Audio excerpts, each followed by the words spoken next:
Boa noite, estamos entrando aqui mais uma live pelo MarHub. E o MarHub, como vocês sabem, é uma comunidade criativa. Aqui no @MarHubOficial a gente tem lives, tem entrevistas, tem reviews de cursos, tem textos, tem diários de artista, a gente troca ideia para você que é criativo saber cada vez mais. O Rodrigo, ele é marceneiro e ele é designer. Ele tem um trabalho maravilhoso em que ele desenvolve no seu ateliê, tentando recuperar, né, e trazer um conceito muito poético para madeira. O trabalho dele é em cima da madeira e ele tenta retornar a madeira, na verdade, que a gente usa, né, em todos os lugares que a gente olha para nossa casa, a madeira tá muito presente. E ele tenta retornar essa importância da madeira. Opa!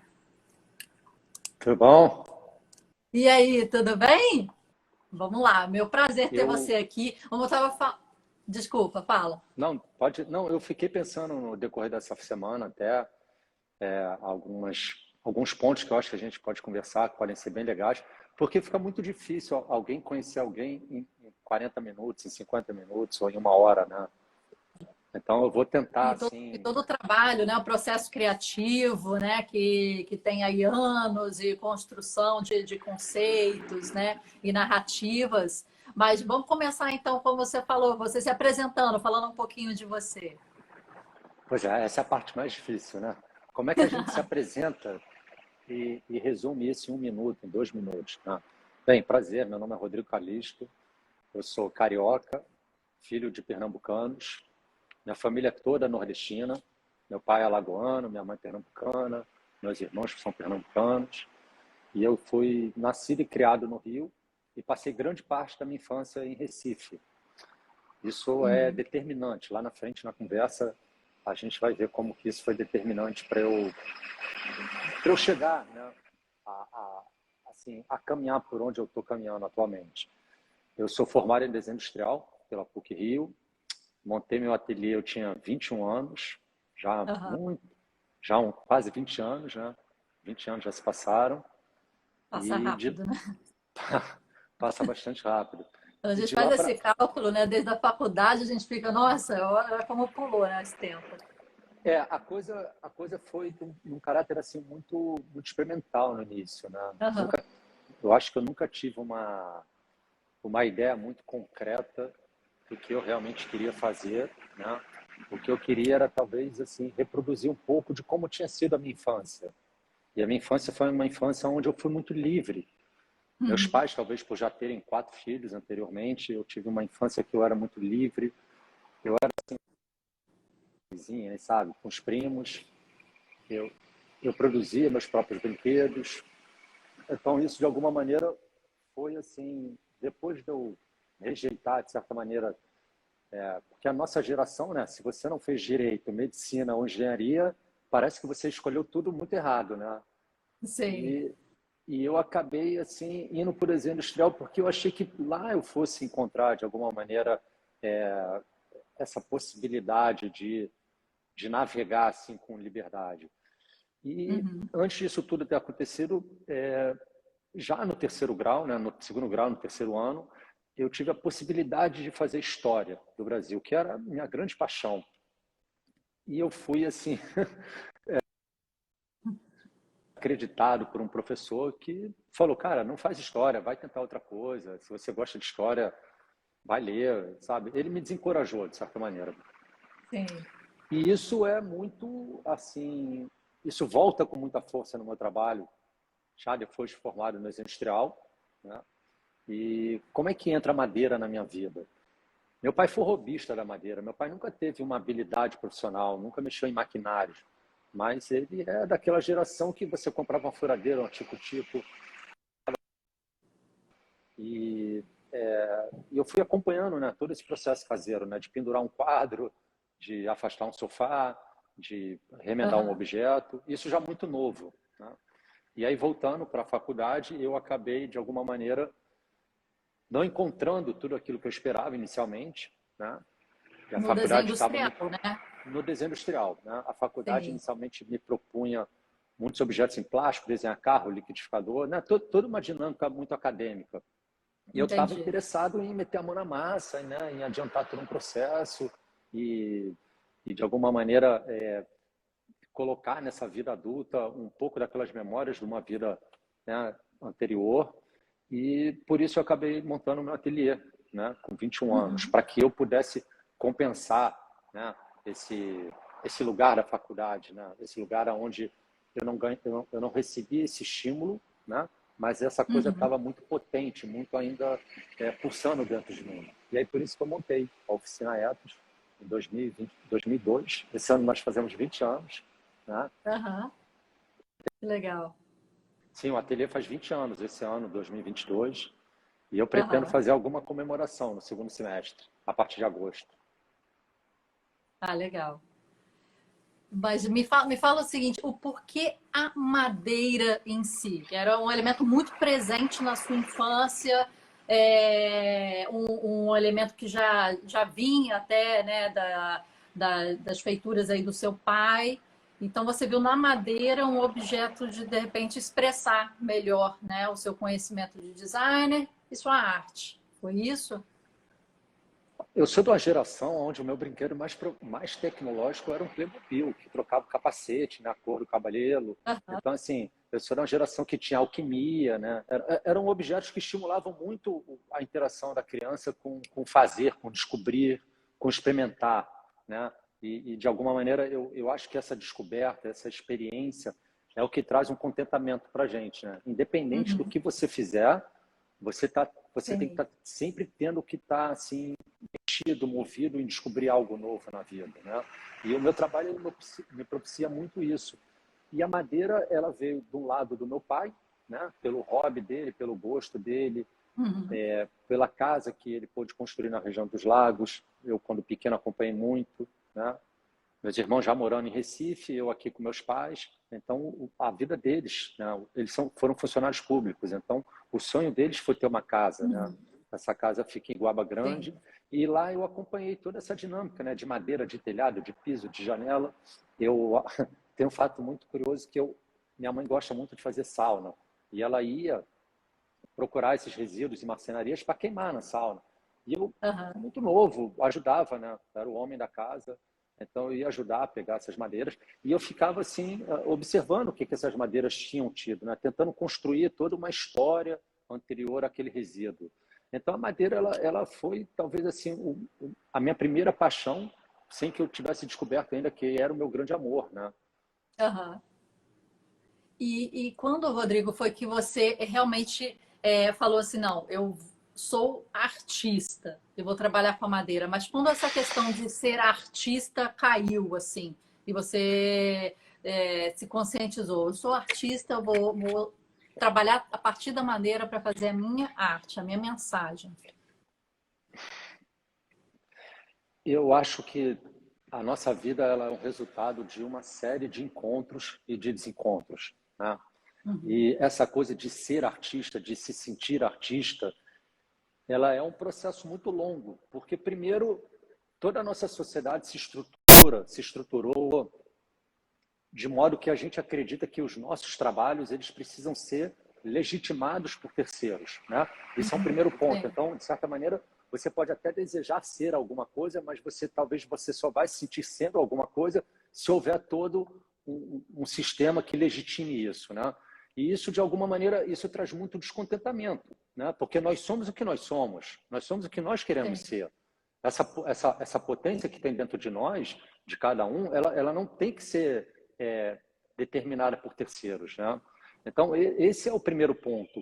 E o uhum. segundo ponto, ele foi um ponto mais gradativo, mais gradual. Eu lembro aqui que eu namorei uma bailarina quando eu era novo.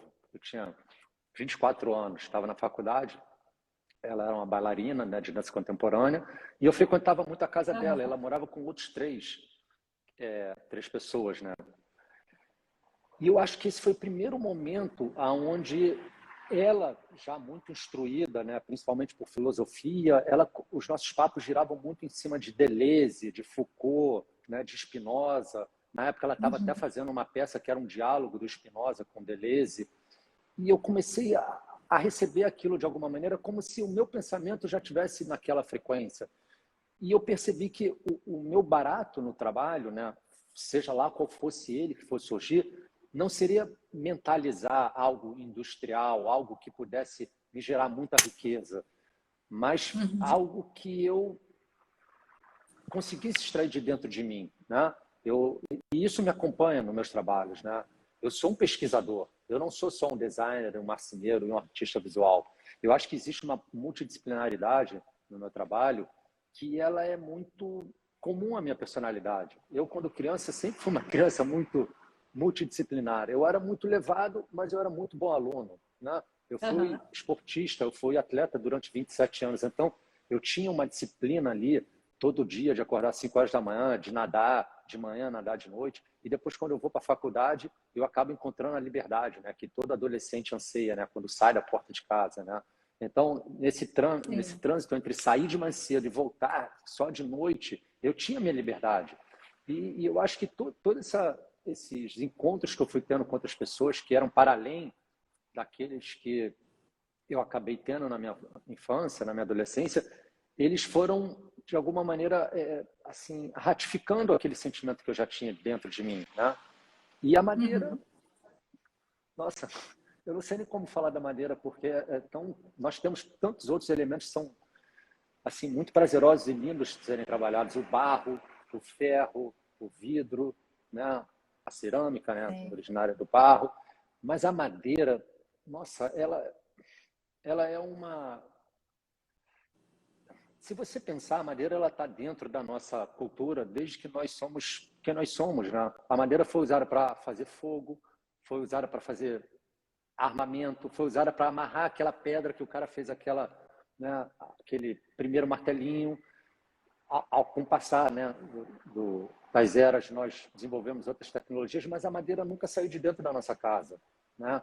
E principalmente ser brasileiro, né, que significa aquele que extraía o pau-brasil.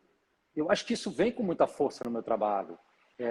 E quando eu percebo, já mais maduro, que o meu trabalho ele precisava escolher uma temática, mas que não fosse uma temática só de uma apropriação de uma matéria-prima e, logicamente, assim, perpetuar uma cultura de uso, eu percebi que talvez ali eu tivesse um campo de pesquisa muito forte, né?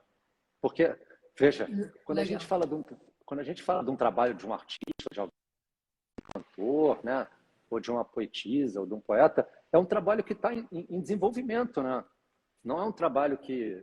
Espera aí que meu gato ele invadiu aqui a nossa live. Ele não é um trabalho que tem início, meio e fim, né? Ele é um trabalho que está em desenvolvimento. Então, assim, nesse momento, eu estou conversando com você e com as pessoas que estão vendo sobre coisas que aconteceram agora e que aconteceram de hoje para trás. Mas tem muita coisa que está acontecendo nesse momento que vai só ter, né, todo um desdobramento no momento depois, né? Eu acho que isso dá até um gancho, sabe, Marcela? Assim, só finalizando. Eu acho que isso dá um gancho muito legal para a gente poder falar da ideia de que não dá para olhar para um trabalho de alguém e não olhar para quem fez esse trabalho, né? Existe muito da pessoa por detrás do trabalho, né? Existe todo um passado dessa pessoa, toda uma infância, toda uma influência que ela recebe, não só diariamente, mas também com as pessoas com quem ela convive, né?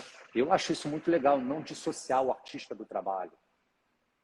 Sim, comentando um pouquinho sobre o que você falou, né, Rodrigo? Achei interessante no início que você colocou que essa questão de se colocar como artista é muito difícil, né? É um processo longo, né?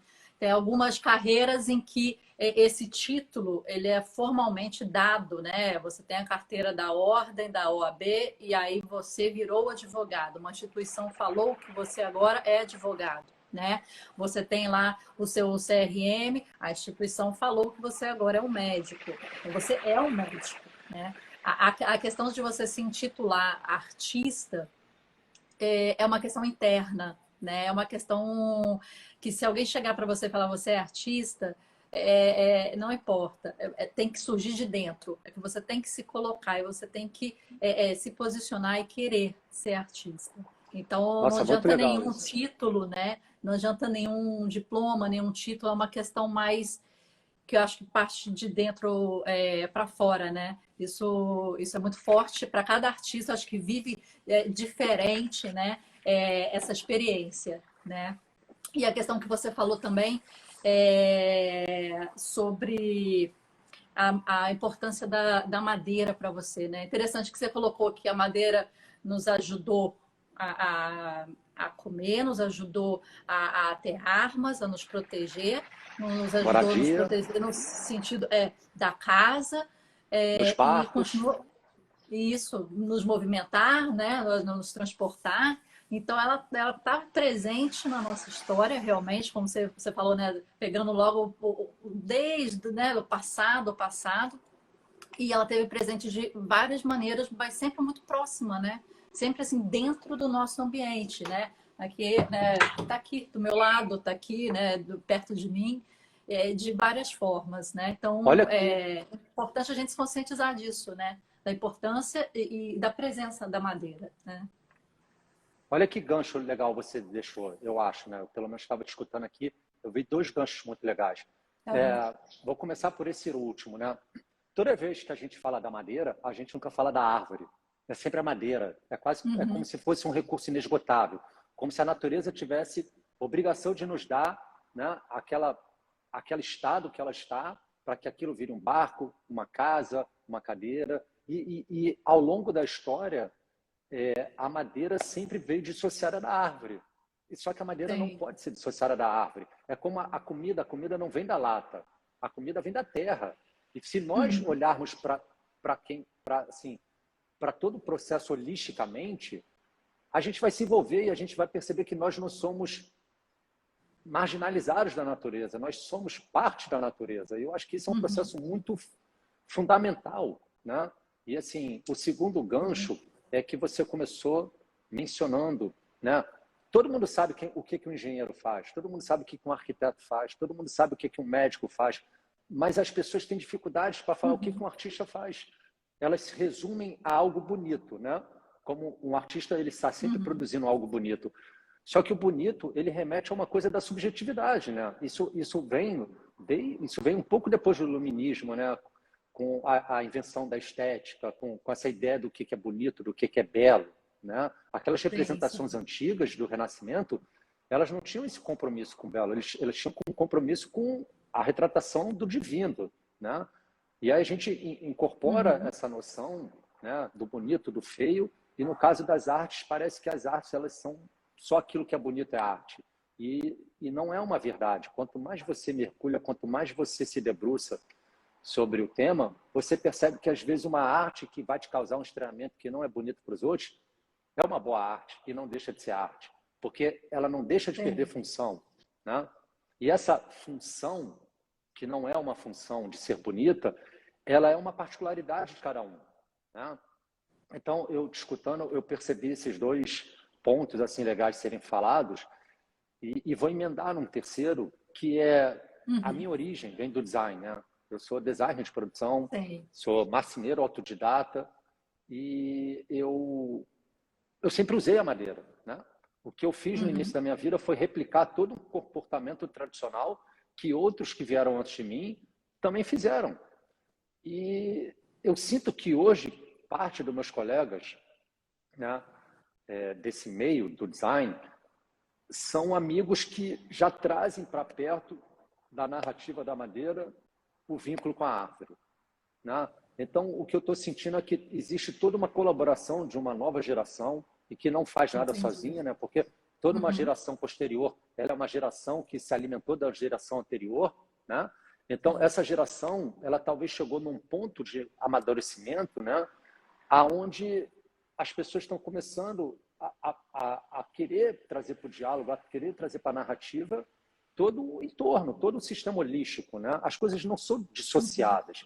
Quando a gente dissocia as coisas, existe muito prejuízo, porque existe perda de palavras, existe perda de verbo entre uma coisa e outra. E você falou bem, a gente desassocia mesmo, né? Que aquele material nasceu, né? Floresceu, cresceu da terra e realmente é finito, né? Pode ser finito. e a gente extrai, né? Então, você relembrar na sua arte, né, que madeira é árvore e que árvore faz parte de todo um conceito que você falou, né, holístico, que a gente tem que entender como parte dele, mas tem que, eu acho que, olhar para ele de uma forma respeitosa, né? Se entender como uma peça de um ciclo, mas que a gente tem que estar ali entendendo o valor, né? A importância e o que a gente ganha, né? A gente tira tanta coisa, né? Aí de coisas positivas, né? Da árvore. E como é que a gente pode trazer esse conceito para que a gente não desassocie? Eu fiz uma ligação muito forte assim com as pessoas que come carne e que não entende que estão comendo um animal, que desassociam totalmente, né? Acha que tá no prato é outra coisa. Não, aquilo é a mesma coisa, é um animal. A madeira é uma árvore, né? Os conceitos têm que estar associados. Você não vê, você Não, com pintar de outra certeza. cor, você colocar da outra forma, não significa que a essência está ali, né? Eu acho interessante isso no seu trabalho, né? A questão de você retornar o que ele é originalmente, né? O conceito da Eu, árvore em si. você sabe que o pau-brasil, quando foi extraído aqui, ele teve duas razões principais. A primeira é tinta, né? Uhum. A segunda é música. Todos os instrumentos e os Stradivarius produzidos, que são violinos de 4, 5, 6 milhões de euros, eles precisam Uhum. ser acompanhados de um arco de violino feito em pau-brasil, né? Eu não vou me estender sobre isso, porque a minha ideia é sobre a ideia da tinta. Só que, depois que começa a explorar o pau-brasil, 50 anos depois, é descoberta a tinta sintética, lá na Europa. O vermelho que vestia todo a vestimenta das cortes, ele é feito sinteticamente. Então, qual é o meu ponto? Existe cronologicamente um lugar na nossa história onde o ser humano começa a replicar a natureza sinteticamente, né? Então, se a gente começa a replicar a Uhum. natureza sinteticamente, a gente começa a acreditar que a comida veio da lata, que a tinta não vem de um minério extraído, que muitas vezes até não vem mais, né? Porque ou existe uma replicação sintética em laboratório, industrialmente, né? Mas a gente não pode esquecer que toda essa coisa sintética, né, nada mais é Uhum. do que uma tentativa de reproduzir o que a natureza sempre forneceu, né? As Sim. tintas, os recursos naturais, e daí vem todo assim, um desligamento natural, né, dessa reminiscência, né? Finalizando, com o iluminismo Uhum. surge uma mudança de paradigma, né? O ser humano ele passa a ser o centro do universo. E se nós somos o centro do universo, né, a gente começa a colocar sobre execução todas as nossas demandas, todos os nossos desejos. E todos os nossos Uhum. desejos de dentro para fora, geralmente, são desejos que impactam a natureza. Então, assim, Sim. só fazendo um gancho com o que a gente estava falando lá atrás, esse deslocamento que a gente teve nos últimos 200 anos, ele foi muito significativo para também deslocar a nossa ideia de que a gente pertence à natureza. E eu busco isso no meu trabalho, né? Essa é a grande busca do meu trabalho, né?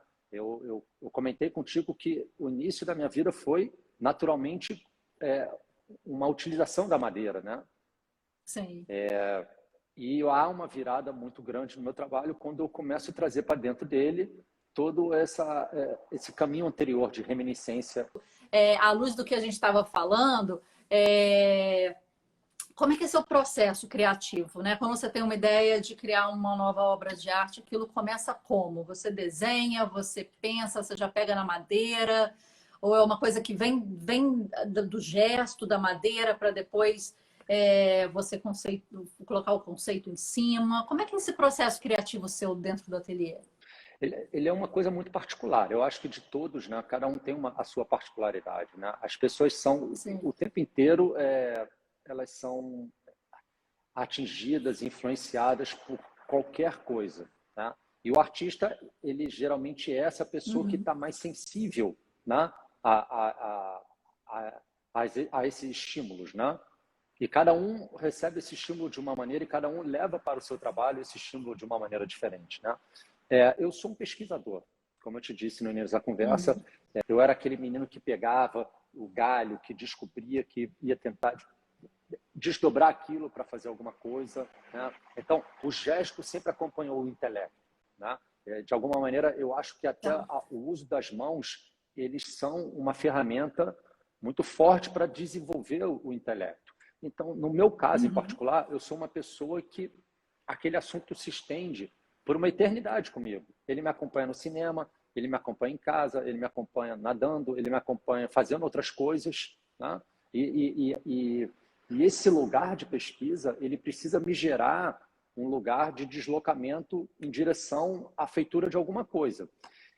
E isso é um momento muito forte no meu trabalho, porque a minha busca é pelo verbo, a minha busca não é mais pela imagem, muito embora eu seja um esteta, né? Eu sou um esteta de formação acadêmica, né? Esse processo de pesquisa, muito embora ele seja um processo de pesquisa assim, mostrado na faculdade, o meu processo de pesquisa ele acompanha uma narrativa, uma dinâmica e objetivos muito diferentes. Eu não estou em busca de uma forma. A forma vai ser o resultado de toda essa pesquisa que eu elaborar, né? Então, você vê, eu tenho muitos cadernos, né? Eu tenho muitos sketchbooks, pouquíssimos desenhos, muita frase, muito pensamento, muitas ideias, muitas pesquisas, né? Lugares da onde eu posso voltar e ali eu vou encontrar estímulos, ou para ler o trabalho de alguém, ou para conhecer um pensamento de alguém que já esteve nesse mundo 300, 200, 400 anos atrás, né? Então, essa inquietude, ela não é uma inquietude que está buscando necessariamente uma forma, ela é uma inquietude que está buscando uma razão para ser uma forma. É assim que se dá o meu trabalho. Entendi. Legal isso que você falou e é engraçado porque a questão do designer, né? Ele muitas vezes ele vê no visual, né? Para ele pensa de repente no visual, na forma em si. E você colocou inicialmente que você pensa no verbo, né? Então é como se algo te fizesse mover e você só está pensando como, né? Qual o verbo que eu vou usar para aquilo mover, né? Essa ideia de que o design é Mais ou bonito, menos essa é uma isso. ideia. Então, mas essa ideia de que o design é bonito, essa é uma ideia que traz assim uma percepção pela metade, porque o design não é feito para ser bonito. O design é feito para suprir uma função. Essa é a função de um designer. Sim. Entender uma necessidade e criar um mecanismo, criar um objeto que atenda àquela necessidade. É óbvio que resolva de trás um problema, né? Uma questão. Sim, e aí por detrás de toda essa elaboração você tem uma embalagem, né? Que não é necessariamente uma embalagem de shampoo, obedece toda uma evolução cultural, né? Ela obedece toda uma evolução, toda uma narrativa, todo um caminhar, né? Não vamos esquecer que antes da gente tiveram várias outras pessoas. Se você pegar os mobiliários, se você pegar os maquinários da Revolução Industrial, eram maquinários brutos, eram maquinários gigantescos, eram maquinários que, assim, que não tinham uma estética, tinham uma função, né? E ao longo desse período, desses movimentos artísticos e culturais, nós fomos atingindo essa estética de hoje, essa estética contemporânea, que possivelmente não vai ser a mesma estética de daqui 30, de 50, 60 anos, né?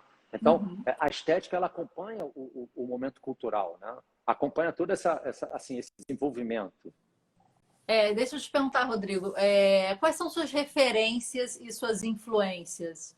Você está sempre retomando ao passado, agora a gente falou um pouquinho, né, de que é reflexo da época, mas quem vem assim à sua mente que te influenciou muito ou que é uma referência para você, né, dessa parte de trabalho com madeira ou de um trabalho, né, com arte? É engraçado, porque a gente sempre espera que a pessoa responda que a referência, né, as influências dela sejam influências e referências do meio dela, né? Como se as minhas influências e referências tivessem que ser naturalmente ou designers ou artistas, né? E de alguma maneira as minhas influências elas não estão só nesse campo, né?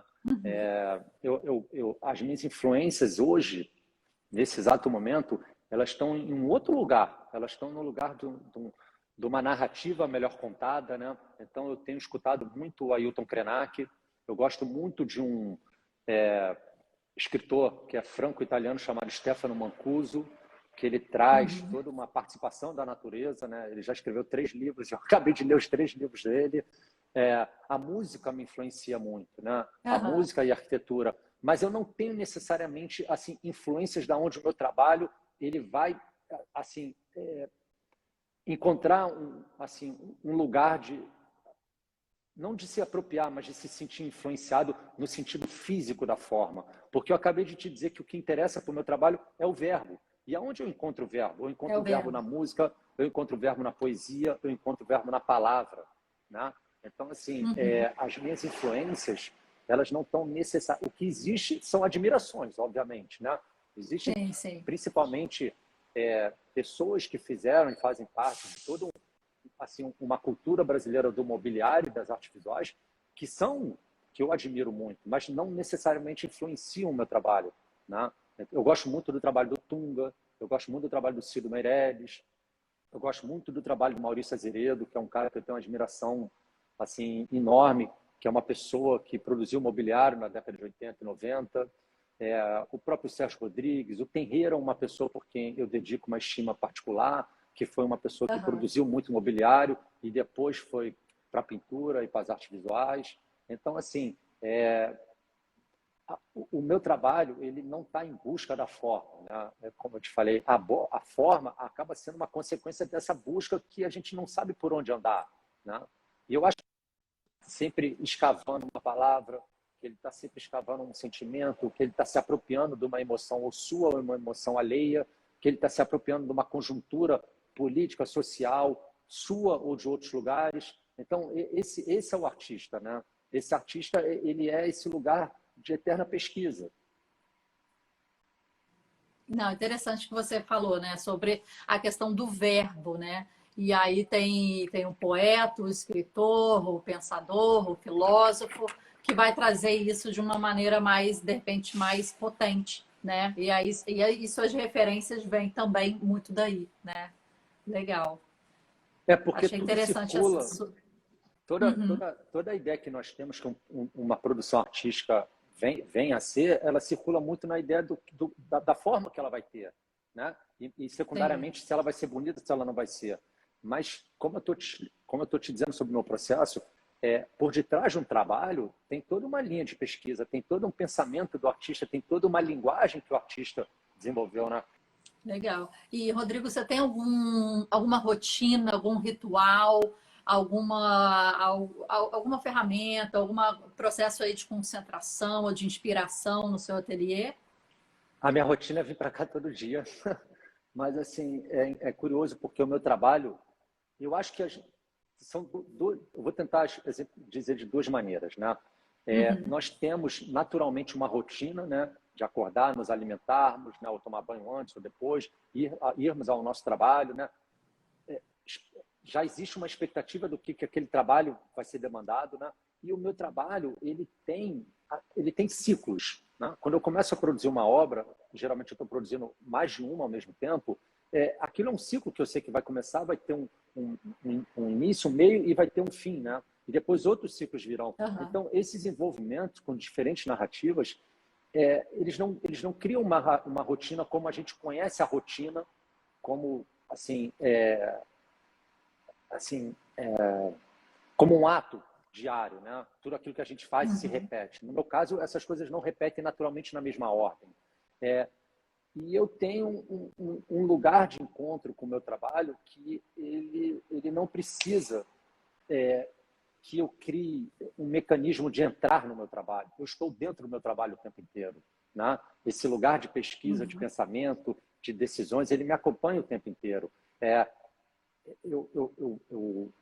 quando eu saio de casa ou quando eu acordo, não é que eu estou pensando já nas coisas, mas eu estou no meu estado, né, de estar próximo da madeira, de estar próximo da escultura, do mobiliário, da pintura, o tempo inteiro. Ele não é um lugar que se desloca e precisa ser reaproximado, né? Entendi. É uma coisa que é presente o tempo todo, né? Tá na sua mente, você tá em casa, ou tá no ateliê, ou tá no cinema, tá em qualquer local. Aquele processo, ele tá funcionando e você tá pensando sempre Eu, lem, conectado, né, com o eu seu lembrei de uma conceito. história engraçada aqui, tá? Aham. Eu gostava muito de Inuman, né? E por quê? Porque lá eu podia fotografar as minhas peças gratuitamente. Eu era um cara duro, sempre fui um cara duro na faculdade. E lá tinha uma loja chamada Novo Desenho, do Túlio Mariante. Aham. Enfim, de tantas idas e vindas, um dia ele falou: Rodrigo, eu gosto tanto dos meus trabalhos, dos seus trabalhos. Eu acho que ele estava tentando me incentivar, né? E aí ele falou: por que você não pensa num banquinho? Todo designer tem um banquinho, né? Enfim, Aham. isso era uma. Eu lembro como se fosse hoje. Isso era uma sexta-feira. Eu namorava essa bailarina na época e a gente ia ao teatro, ao cinema, não lembro exatamente. E eu sei que eu fiquei com aquele estímulo na minha cabeça e eu estava lá vendo o filme ou a peça e assim ela falou: e aí, tá gostando? Aquele outro lugar de busca, de descoberta, naquela fantasia que eu estava criando, né? Aham. Então, geralmente é assim que acontece para o artista, né? Para o designer, para o artista visual, para o arquiteto, pessoas que tratam com criação, elas tratam com sensibilidade. E essa sensibilidade não é uma coisa que a gente liga e desliga, né? Essa é uma coisa que nos acompanha o tempo Sim. inteiro.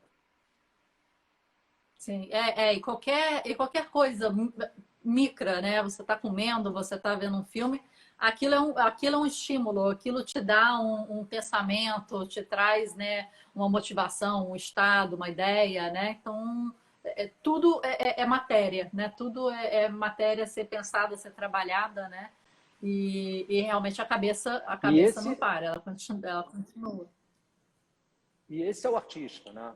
O artista é esse cara que está o Uhum. tempo inteiro com a sua antena receptiva para esses estímulos, né? Ou uma palavra, ou um verbo, ou uma imagem, independente se ele é um ator, uma atriz, um músico, um poeta, um escultor, um pintor, esse lugar de ser artista é o lugar de estar sensível, né? De estar disponível a entender esses estímulos que a vida o tempo inteiro se encarrega de mandar para a gente, né?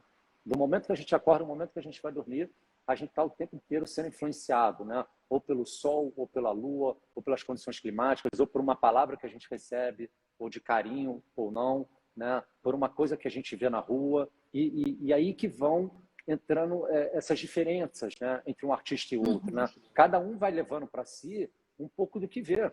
Eu acho que isso que é Sim. muito legal, né? Você tem A questão do artista é muito particular, né? Uma vez eu ouvi o seguinte: no dia que, se eu não me engano, o Thomas foi fazer,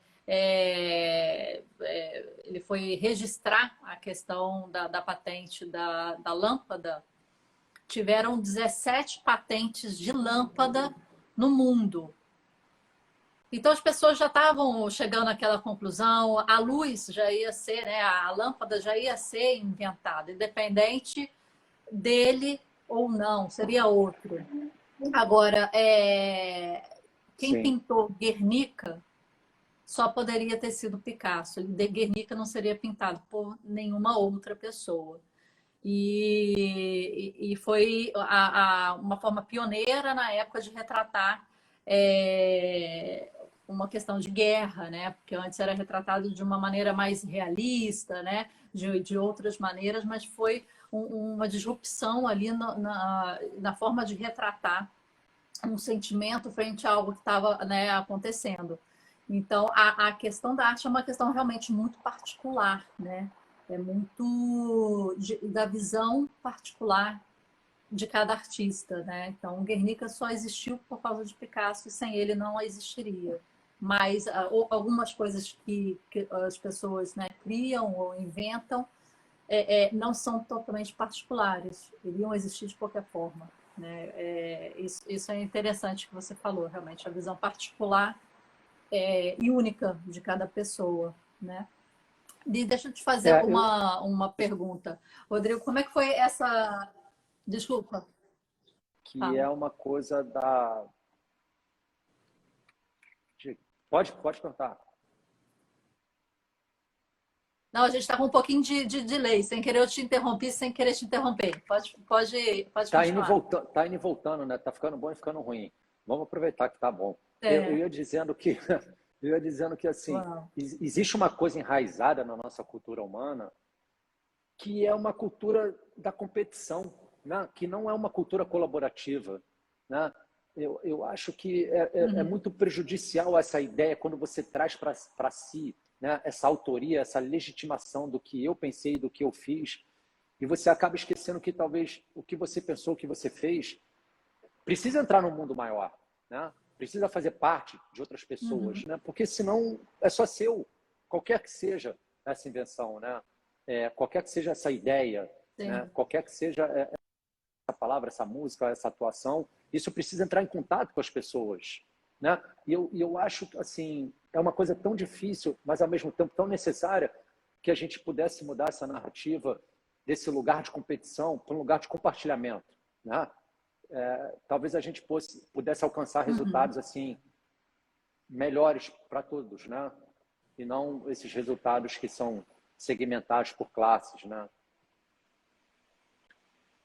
Sim, porque qualquer ideia que a gente tenha, na verdade, ela surgiu de várias outras ideias antes, né? Ela pode ser inspirada em algo antes, ela pode ter referência em algo antes. Então, mesmo ideias ou conceitos muito particulares, eles se formaram com base num histórico, né? De repente, num pupurri ou numa miscelânea de outros pensamentos, de outras vivências, de outras pessoas, em que a gente vai colecionando, vai colocando a nossa própria visão em cima e vai modificando aquilo, né?